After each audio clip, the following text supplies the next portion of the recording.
Hello, Bashar. It's my first time being here. All right, to you, good day. I came all the way from Canada to see. I have come all the way from Ethasani. Please. Probably took me less time than it took you to come from Canada. Yes. I have a few questions. I recently actually attended the workshops with Abraham. Yes. I went to the cruise, and I was also picked on a stage to speak with Abraham. All right, did you have fun? Yes, I did. All right. But she sort of confused me. Oh, all right. It comes to your teachings. Yes. I mean, how so? There can be many interpretations of these concepts, by the way, but how so? One of the concepts you've been teaching, I've been following you for many, many years. You said that everything already exists now. Yes. Absolutely everything, whatever we thought, whatever ever existed, every single situation. Everything having to do with the structure of existence exists now. Your experience and perspective of the structure is what changes and expands creation. Yes. All right. Yeah. And what she was mentioning, Abraham, yes. How I gathered, she corrected me right away in the fact that everything already exists. She said it's a false premise. Because of the what? Because of the fact that the universe expands based on our own creations. That's what I just said, though. You see, you're getting one side of an interpretation because it was apparent to Abraham that that was the connotation and the context in which that idea was being presented. But that's what we just said. The structure never changes. The structure exists. But what changes, what expands creation, is the idea of your experience and perspective of that structure that never changes and already exists. So it's sort of like a combination of already whatever exists by us creating from whatever already exists, creating something new. Yes. Like you change your perspective. Mm-hmm. That creates something new. And that's what expands creation. So the idea that there is no expansion is false in terms of if someone thinks that's what it means, that everything simultaneously exists. These are not contradictory concepts. They're complementary concepts if you understand the actual structure of existence and how it works. Mm-hmm. But many people on your planet may have a misinterpretation of this idea, and therefore Abraham wanted to make sure that no one was thinking that it's all just done and there's nothing else to do and there's no other expansion and no other change that can happen and it's a fait accompli and I might as well die. Because Abraham can sense that many people have that interpretation of the idea that everything already exists. But we're not talking about the idea of what you create as your perspective and experience of everything that already exists. That's what expands. And that's exactly what Abraham actually said. You expand creation. You expand creation with your experience of what already exists. Yeah, and that's what I understand. And now, when does it actually expansion happens? It happens. It's happening all the time. No, but what I mean, it's like through me. It happens when the new idea is born. That's already expansion. Do you understand what we meant when we said that you shift through billions of parallel realities every second? Yeah. Then each and every one of those is an expansion, isn't it? I guess, yeah. You guess? No, yes. Yes. Therefore, it's expanding all the time. Because every change is a total change, a complete change. Literally, you are in a different universe right now. You're in a different universe right now. You're in a different universe right now. You're in a different universe right now. Mm-hmm. Total change. So those jumpings through the universes. Yes. This is the actual expansion. Yes, and everything you do in the way you do it in that jump. Mm-hmm. Yeah. Yes? Yeah. Make sense? Yes, it does. Does this help clarify the issue a bit? Yes, very much so. Yes. All right, anything else? Yes, also if it comes to the belief system, is it necessary that's the dilemma I have. It's a necessary in order to, let's say, I wanted to achieve something, I have a desire, Yes. and it's not coming to fruition. Is it necessary to examine my belief system? What is it that it's holding me back? It can be, but you also have to be very aware that sometimes what you want is not what you need.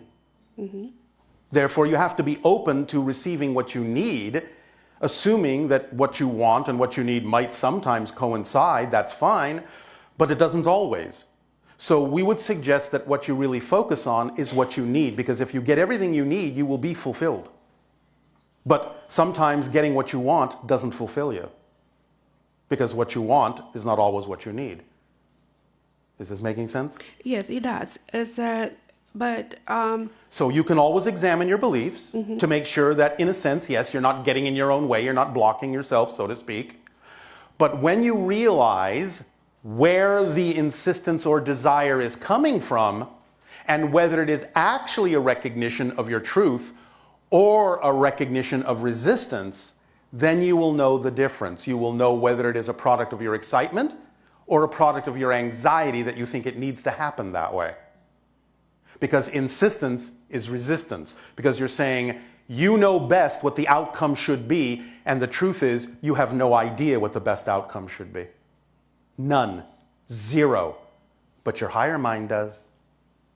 So let the higher mind bring you what you need next, and you will find that that's the path to fulfillment. So it wouldn't be like a shortcut to have desire. You can always use the desire to create a visualization that is representative, symbolic of an ideal outcome to get you excited. But that's all it's for, is to put you in the proper state to be able to then receive what you actually need. So when you use a desire or a visualization, a representation, a symbol, a picture, an image of what you believe at the moment would be the ideal outcome, and you feel really excited about what you're seeing, the moment you are at the peak of excitement, drop the picture. Utterly drop it and be open to receive what comes next as being the next thing you actually need, no matter how it looks. Then you will find that things will flow very quickly in a lot of directions that will give you a lot of fulfillment. But you have to drop the insistence that you know best what the next thing should be or what the outcome should be of your excitement, because you don't really know why the excitement came in the form that it did. Sometimes excitement will simply come in a certain form just to, as you say in your language, get you off your butt and take action in that direction. But just because it comes in a certain form doesn't mean that that form has to come to fruition. You don't know why it came that way. But you will find out if you just keep following the passion and the excitement with no insistence or assumption as to what the result of that is supposed to be. You'll see what it is. You'll be shown what it is. You have to trust what comes to you and use it in the best possible way by staying in a positive state so you can always extract the beneficial effect. If you go into a negative state, oh, that shouldn't have happened, you can only extract a negative effect, and that doesn't really serve you. So you can have your desires, you can have your wishes, you can have your visualizations, just don't insist that it has to be that way, because the truth is you don't know what actually serves you best from the physical perspective. But your higher mind does, so let it do its job. Yeah, so it's the best, it's to connect to higher self and don't even bring attention to anything what could be possible stopping me from, because... Again, you can use it as a tool to get you into the proper state. We're simply saying don't insist on it because you don't know that that's actually the best outcome. Sometimes it might be, but it might not be. So in actual fact, if you realize that insistence on a particular outcome is actually a limitation, you'll stop doing it. Because how do you know that something 10 times better couldn't have happened than what it is you imagined? Let the higher mind show you something 10 times better. Don't insist that you know it all, because you don't. No, of course. All right. And does that help? yes, It does. All right. Another thing what I got away being on in the presence of Abraham was like what they explained that universe is about inclusion. Yes. Not about exclusion. So the moment we bring something to our awareness, Yes.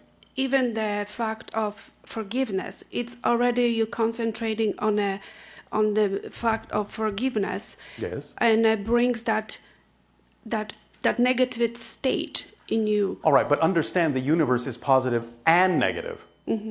Yes? Yes, the idea of the universe is slightly bent more in the positive direction, which allows you to say that the universe and existence is more about inclusion than exclusion. But both things exist on every level of existence. Oh, yeah? The idea is to understand that there is a balance point in the center.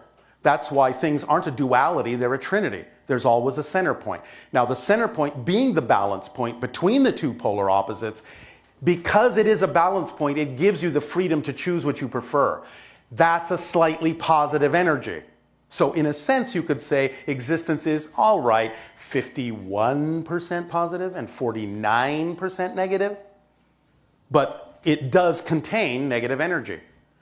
And the idea of positive and negative is not a subjective value judgment. It's just a mechanical description. As you say, positive energy is inclusive, integrative, expansive. Negative energy is simply segregative, disconnective, diminishing. That's just a description of the way the energy works, mechanically speaking. It's not a subjective value judgment as to one is good or bad. That's different. The idea simply is to flow with the energy that works for you, because generally most of you would prefer to operate in harmony with existence because it is more advantageous and beneficial in effect. Then yes, go with the flow of the positive instead of swimming upstream and resisting the flow and experiencing the idea of the mechanical negative side of the universe, of existence. But the universe, existence, is both. You get to choose. Yin yang. You get to choose. Yes? Okay. Does that help? Yes, it does. Thank you very much. Thank you. Bashar 你好 And to you, good day. Good day, Bashar. 我代表今天跟我一起来的20个左右的小朋友和中国的数以万计的朋友跟你问好。Firstly, I want to represent our Chinese friends here, maybe over 20 people here. All right. All the Chinese friends to say good day and thank you. All right. 我在中国经常上比上安球迷的轻而易举的富足，生活有了很大的改变。In China, I always attend a seminar called Effortless Prosperity, which is whose the course leader is Bashar and Zhongming. And my life changed a lot. All right. 他是从美国去的，所以我也很感谢美国。He's American, so I really thank the U.S.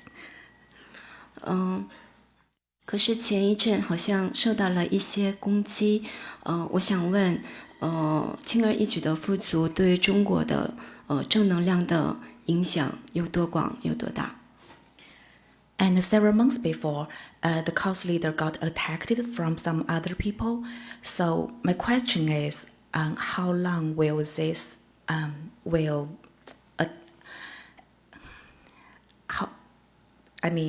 how long will this affect China? Because this seminar is very good and a lot of people changed their life.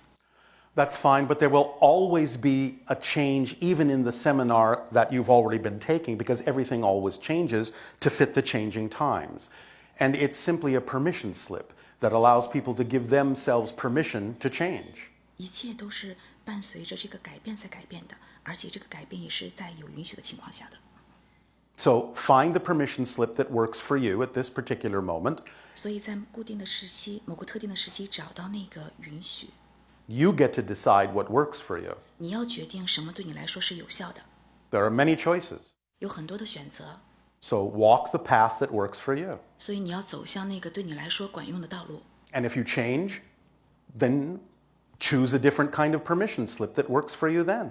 如果你改变的话，那就去选择那个对你来说最适合的那个道路。Is this making sense? 这个你听起来感觉有道理吗 有？Yes。 Does that help? 那这个有帮助吗有？Yes。 Is that it, or is there something else? 那就是这样，还是还有一些别的还有？And also something else。我之前会在冥想中会跟外星不知道哪个星球各种外星人有一些接触。Before in my meditation, I always get connected with some other aliens. I don't know which planet it is. 浅浅的接触。It's an ancient Orion connection. 那个叫做是他说的这个圣特安人连接。There are other connections as well, but that's the one that's standing out at the moment. 也有一些其他的连接，但是他刚才翻译的那个星球就是跟你连接最多的。我觉得他们是纯粹的正能量，所以对我的影响也很大。I feel that they are very pure positive energy and which affect me a lot. Yes, well, the idea of the Orion energy is all about transforming darkness into light. 是的，那所有的能量都是要把黑暗转向光明的。我知道，如果我邀请飞碟或者是一些显形，他们应该是答应的。I know if I invite some UFOs to come here, I know they will say yes.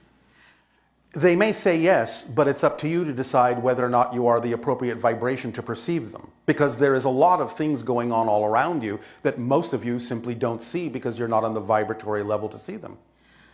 他们也许会答应，但是要看是不是一个正确的时机，因为在你周围有很多很多的事情在发生。对，所以我有了恐惧，然后就断了一些连接。我很想做一个与正能量的星球和我们之间的管道。Sometimes I have fear and I got disconnected. Actually, I want to be a person who can channel that kind of positive energy to this earth. Then follow your passion, and if that is important for that to happen, it will. But you have to follow your passion as best as you can to raise your vibrational frequency and thus be more receptive to those higher frequencies. 那你要跟随你的热情，如果那个是对你来说最高的兴奋的话，你就要去跟随你的热情。那这份恐惧如何消除？How to dissolve this kind of fear? Find the definition that generates the fear. What is it you are afraid will happen? 那找到你认为恐惧的那个定义是什么？那个它会发生什么？似乎是恐惧。我冥想似乎最大的恐惧是死亡。It seems like it's fear. The biggest fear for me is death. Death? Death is nothing to be afraid of. You're dead right now. 你现在也是死的。You are dead and alive at the same time. Most of you is still in spirit. This physical reality is just a dream you're having while you're in 只 spirit. 是一个梦幻，你只是一个灵魂。那这个现在都是梦幻。So you're already dead. Yes. 所以你已经是死的了。对，我感受到了 Yes, I felt that. 死亡是一个很大的幻象。I know death is a very big illusion for me. Yes. 是的。那第三个问题就是说，我情绪有的时候比较，我的情绪如何掌控我来？The next question is my emotions sometimes goes up and down, and how to control my emotions. Again, you have to understand 你要理解 emotions don't exist by themselves. 情绪并不是自己 They 存 don't 在的 come from nowhere. 它不是从没有什么地方。 All emotions come from something you believe to 所 be 有 true. 情绪都来自于你相信哪些东西是真实的。 So if you are having an emotion that you don't prefer, you have to find out what you are believing to be true that you don't prefer, because it's that belief that generates the emotion. 你要相信，你要发现你相信什么是真的，找到背后的那个东西。 So if you're holding on to a fear belief, you will have fearful emotion. 那你就会有恐惧的这种情绪。 Emotions cannot exist without a definition and a belief first. 没有任何的定义或者是什么的话，它不会恐惧不会存在的。So if you are having that kind of an emotion, then at that 你有这样的 moment 情绪在那个当下 that you're feeling it, 你感 ask 受到了它， this question. 那你就问这个问题。 What would I have to believe is true about myself in this situation in order to feel this emotion? 然后在这种情况下，我就感受到了这种情绪呢，我是相信了什么是真的呢？ Or you can ask the question I already asked you, and that is, if you did move forward in the way that you prefer to, what are you afraid might happen? That will usually reveal the definition. 那会发生什么呢？这个也能让你发现那个定义是什么。 Does that make sense? 这个听起来有道理吗？有的 Yes， Does that help? 帮助到你了吗有。 ？Yes, very much. Will that do?